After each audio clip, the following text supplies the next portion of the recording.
আমি আপনার আগের বংশ ছিলাম, এখন তো আমি মুসলমান। আপনি পিনাকি দাদাকে আনেন। আমি জানি আমি হিন্দু ছিলাম, একদম হিন্দুদেরকে নির্যাতন করে এই আওয়ামী মুসলমান। নাকি ভট্টাচার্যের সঙ্গে বিভিন্নভাবে কমিউনিকেশন করার চেষ্টা করি। আমাদের ছাত্রদের উপরে জুলুম, নির্বিচারের গুলি এবং বিভিন্ন ধরনের বৈশাসিক নির্যাতনের কথা আমরা পিনাকি ভট্টাচার্যের কাছে তুলে ধরি। তিনি বিশ্ববাসীর কাছে এই ছাত্রদের অবস্থা তুলে ধরেছেন, যার ফলশ্রুতিতে আমরা আজকে একটা সোনার বাংলা পেয়েছি, স্বাধীনতা পেয়েছি। আমরা এই 32 নম্বরে দাঁড়িয়ে কথা বলতে পেরেছি ইনশাআল্লাহ। এই ছাত্র জনতা, এই বাংলাদেশের স্বাধীনতা যতদিন থাকবে, এই বাংলাদেশ যতদিন থাকবে, এই ছাত্র জনতার অভ্যুত্থান যতদিন থাকবে, ততদিন পিনাকি ভট্টাচার্যের নাম থাকবে। আমরা চাই, আমি আকুল আবেদন করব মাননীয় প্রধান উপদেষ্টা ডক্টর ইউনূস স্যার এবং অন্তর্বর্তীকালীন সরকারের যে উপদেষ্টাগণ আছেন, তা আপনারা সিদ্ধান্ত গ্রহণ করুন। ডক্টর পিনাকি ভট্টাচার্যকে এই দেশে ফিরিয়ে আনতে হবে। এদেশে প্রজ্ঞা এবং মেধাশীল সমাজ এবং দেশ গঠন করতে পিনাকির বিকল্প কিছু নেই। আপনারা কি বলেন?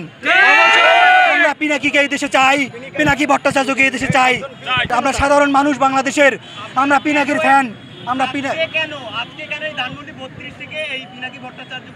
আমরা জানি আজকে ছাত্র এই 32 থেকেই আমরা সরকারকে বিতাড়িত করেছি। এই 32 নম্বর থেকেই আমরা এই ছাত্র সমাজ, সকল ছাত্র সমাজ, সকল দেশের মানুষ 32 নম্বর থেকে তাদেরকে এই দেশ থেকে তাড়িয়ে দিয়েছে। সুতরাং 32 নম্বর থেকে আমি ডক্টর পিনাকি স্যারকে এদেশে আসার জন্য অনুরোধ করতেছি। দাদা আমি আপনার আগের বংশ ছিলাম, এখন তো আমি মুসলমান। আপনি পিনাকি দাদাকে আনেন। আমি জানি আমি হিন্দু ছিলাম, একদম হিন্দুদেরকে নির্যাতন করে এই আওয়ামী মুসলমান, তাছাড়া কেউ নির্যাতন করে না। আর পিনাকি দাদা, আমার বাড়ি গোপালগঞ্জ। আমি চাই এই পিনাকি দাদা আসলে এই হিন্দুরা আরো গর্ববোধ করবে। কারণ আমাদের হিন্দু সমাজের, আমি তো আগে হিন্দু ছিলাম, হিন্দু সমাজের পিনাকি দাদা একজন হিন্দুদের প্রতিনিধিত্ব করে।